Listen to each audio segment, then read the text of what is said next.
What's good, everyone? This is Jin, and welcome back for another showcase. Now, I've had this guy with level 10 links across the board for quite a bit, but I think the occasion right now is a perfect timing in terms of showcasing the unit, or showing off the unit on a video, whatever the right way to describe it is. It's been a long Monday start of the week, so my brain is a little bit scattered a little bit, but again, back to the original point. I really did want to showcase this unit. Surprisingly, did pretty well, depending on how you want to go about team building. We'll talk about the stats and whatnot here in a second, but I do have this guy paired up with the Dark Mass King, I guess is the right name for that, and it's on the Pure Saiyan setup with the Strength type Super Vegeta's lead. You'll notice, a couple of the Dragon Ball Heroes units on the team because of the passive requirements, but also the Paragus and Broly providing the floater support type obligations or whatever. So let's talk about the Extreme type AGL Black Mass Saiyan. Leader skills: Extreme AGL types Ki plus 3 HP attack and defense increase of 100%. The super attack will cause immense damage to enemy and also lowers attack and defense. The passive skills and attack and defense increase 160% when Ki is 6 or more, and then Ki plus 2 when Ki is 10 or more, plus an additional attack increase of 60%, medium chance of performing a critical hit when there are another 3 or more crossover category allies on the team. And again, that's why I included a couple of other variations of the crossover category units. In terms of links, at level 10 you've got the Saiyan Lineage, that's Ki plus 2 attack and defense increase of 5%. Saiyan Warrior Race is attack increase of 10%. Royal Lineage is Ki plus 2 attack increase of 5%. Prodigies attack increase of 15%. Berserker will be attack increase of 30% when HP is 50% or less. Prepare for battles, Ki plus 2 attack and defense increase of 5%. And then Shattering the Limit will be Ki plus 2 attack and defense increase of 5%. And just so you know, 90% of the link sets this guy possesses will pretty much activate as long as you have this unit paired up with the intelligence type Dark Mass King. So it does kind of provide you some benefits. The Dark Mass King is also kind of beneficial because if you're able to activate it, the guy has the ability to guard all attacks based on Dragon Ball Heroes category allies attacking the same turn. So that does help mitigate some of the damage because the Black Mass Saiyan is a little bit light on the defense. So I've noticed the unit does take some hits. You can mitigate it on events that are relevant with the attack reducing capabilities for both of those units, but you'll see this throughout the video. Like, the guy will take some hits if you don't mitigate it with the the uses of items or having a proper support floater or whatnot. We'll go ahead and close out the stats by just listing out the 12 key multiplier at 140% for this unit. And the release date for this guy was November 19th of 2020. Yeah, and then Global came out at the same time as well. Okay, so what's my overall impression about the unit? I think from an offensive standpoint, this unit performs really well, depending on how you go about the team. I intentionally went with the Pure Saiyans because, one, I needed to include several of the crossover category units on the team, but also, I just wanted to include at least one support unit as a floater. Now, because of my deck, and this, really depends on each and every player, but based on my deck, it didn't really work out in terms of like going with the crossover category. I mean, I just kind of lacked like at least one solid support unit to include on the team.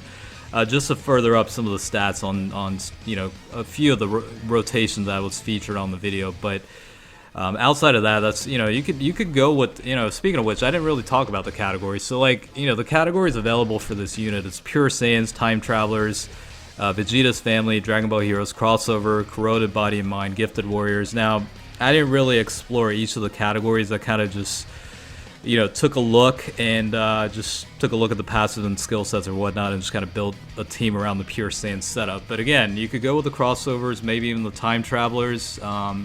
I don't know if Gifted Warriors would work out in terms of like, the link setups or whatever, but I'm sure you could build teams around it. This is more or less just a sample of, how I wanted to showcase the unit. So back to the original train of thought that I wanted to get into. I think from an offensive standpoint, this unit more than suffices, honestly. I mean, I think without, you know, the Berserker Link skill active, you can definitely get 3 million plus in attack stats, depending on how you set up the rotations. But again, defense is certainly a little bit light. I think it anywhere fluctuates from like 49k to 75,000 perhaps, but you know, certainly a little bit on the light side. And I did intentionally choose one of the newer stages on Infinite Dragon Ball history, just to put it in perspective, where it's more of a current setup. You know, I could have easily went to you know, the Cell Saga stages of Infinite Dragon Ball history, but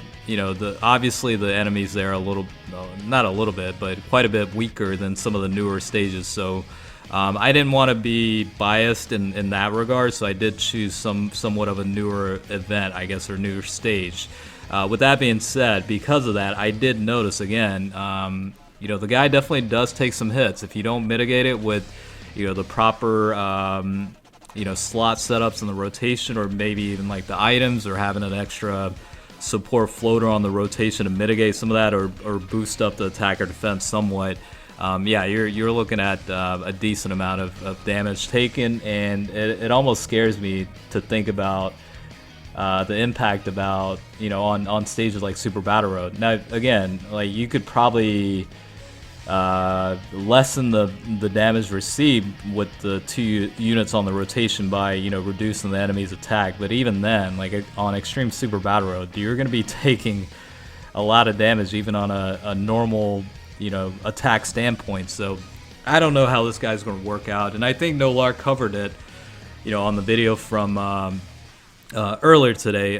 This video is going up, you know, the next day, so you know, I'm kind of recording a day in advance. But you know, he talked about the prospect of potentially perhaps an LR introduced as a Dragon Ball Heroes unit, or maybe potentially EZAs for some of the older Dragon Ball Heroes units, which I think would be a very, very welcome opportunity. I think there's quite a few units out of the roster from Dragon Ball Heroes that would benefit from that. And I think, you know, with that being said, you know, it's not necessarily Dragon Ball Heroes, but from a crossover standpoint, it would make quite sense as to the Super Saiyan 3 Bardock getting an EZA as, you know, kind of like the next one at some point. I don't know if it'll be on the celebration itself, but you know, it'll be interesting.